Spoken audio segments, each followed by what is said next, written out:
Hello student, good afternoon. आज हम पाठ आपको 12 जिसका नाम है गुरु भक्त उपमन्यु, ये वाला पाठ पढ़ाएंगे।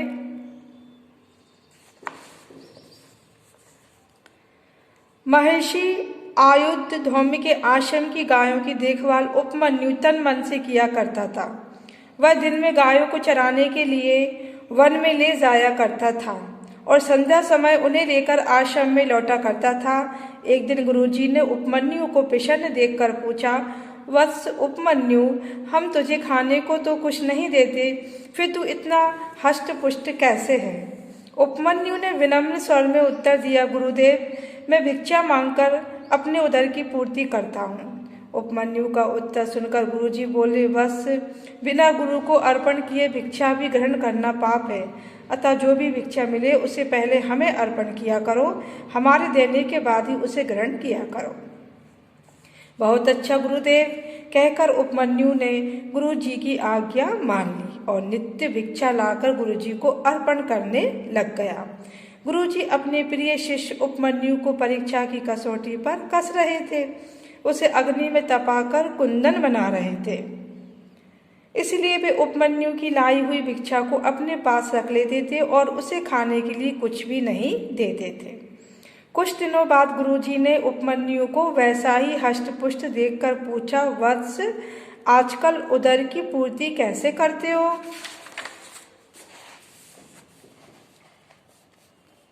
उपमन्यु ने कहा, गुरुदेव, पहले भिक्षा मांगकर मैं आपको अर्पण कर देता हूँ और अपने लिए पुनः भिक्षा मांग लेता हूँ और उसी से उदर पूर्ति करता हूँ। बस यह तो भिक्षा धर्म के विरुद्ध है। इससे गृहस्थों पर भार भी पड़ेगा और दूसरे भिक्षा मांगने वालों को भी संकोच होगा, इसलिए आज से पुनः भिक्षा मत मांगना, गुरुजी ने कहा। उपमन्यु गुरुजी की आज्ञा मानकर पुनः भिक्षा मांगना छोड़ दिया। कुछ दिनों बाद गुरुजी ने उपमन्यु को वैसा ही स्वस्थ देखकर पूछा, वत्स, अब उदर पूर्ति का साधन क्या है? उपमन्यु ने विनम्रता के साथ कहा, गुरुदेव, मैंने पुनः भिक्षा मांगना छोड़ दिया है। मैं अब केवल गायों का दूध पीकर उदर पूर्ति करता हूँ। गुरुजी ने कहा, वत्स, यह तो घोर अनर्थ कर रहे हो, बिना हमारी आज्ञा के गायों का दूध मत पीना।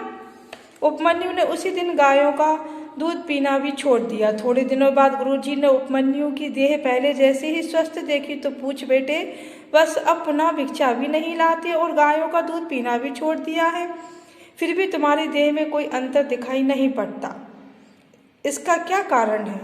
उपमन्यु ने सहज स्वर में कहा, गुरुदेव, मैं बछड़ों के मुख से गिरने वाले फैन को पीकर अपनी तृप्ति करता हूँ। गुरुजी ने कहा, वत्स, यह भी ठीक नहीं है। बछड़े दयावश अधिक फैन गिरा देते होंगे, इससे वे भूखे रह जाते होंगे, इसलिए बछड़ों का फैन पीना भी तुम्हारे लिए उचित नहीं है। उपमन्यु ने गुरुजी की यह आज्ञा भी श्रोधाय कर ली। अब वह उपवास करने लग गया। इस स्थिति में भी वह दिन भर गायों के पीछे पीछे घूमता, भूखे रहते रहते उसकी सभी इंद्रियां शिथिल पड़ गईं। क्षुधा से बेचैन होकर वह वन में आग के पत्तों को खा गया। उन कड़वे पत्तों के सेवन से उसकी नित्य ज्योति जाती रही। ऐसी स्थिति में भी उसने गायों को चराना नहीं छोड़ा। वह ध्वनि के सहारे गायों की सेवा करता रहा। एक दिन चलते चलते वह वन में एक कुएं में जा गिरा।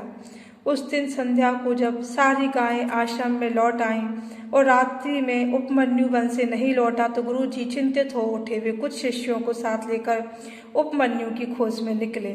वन में पहुंचकर वे जोर से आवाज देते, वत्स उपमन्यु, तुम कहाँ हो? जल्दी आओ। सूखे कुएं में पड़े हुए उपमन्यु ने गुरुजी की आवाज सुन ली। उसने वहीं जोर से कहा, गुरुजी, मैं यहाँ कुएं में पड़ा हूँ। उपमन्यु की आवाज सुनकर वे कुएं के पास पहुंचे और शिष्यों की सहायता से उसे कुएं से बाहर निकाला। उसकी बातें सुनकर गुरुजी का हृदय खिल उठा।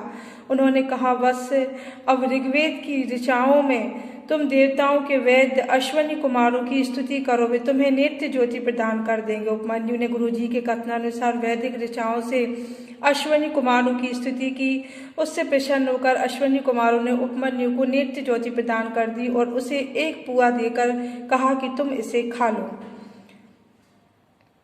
उपमन्यु ने विनम्र स्वर में उत्तर दिया, देवों में गुरुजी को अर्पण किए बिना इसे नहीं खा सकता। इतना सुनकर अश्विन कुमारों ने कहा, पहले महर्षि आयुधोम ने जब हमारी स्तुति की थी तब हमने तुम्हें पुआ दिया था और उन्होंने बिना गुरु को अर्पण किए ही उसे खा लिया था। उपमन्यु ने फिर सहज स्वर में कहा, चाहे जो हो, वे मेरे गुरुजी हैं, मैं ऐसा नहीं कर सकता।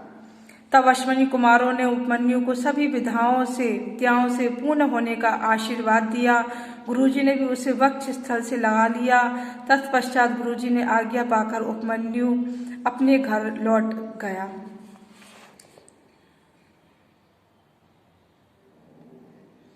तो सभी स्टूडेंट, हमने उपमन्यु का कितना अच्छा पाठ पढ़ा। इस पाठ को पढ़ने से हमें यह शिक्षा मिली कि गुरुओं की आज्ञा का पालन और आशीर्वाद ही व्यक्ति को महान बनाता है। ओके स्टूडेंट, पाठ हमारा कंप्लीट हो गया। PDF हम आपको सेंड कर देंगे। Good bye.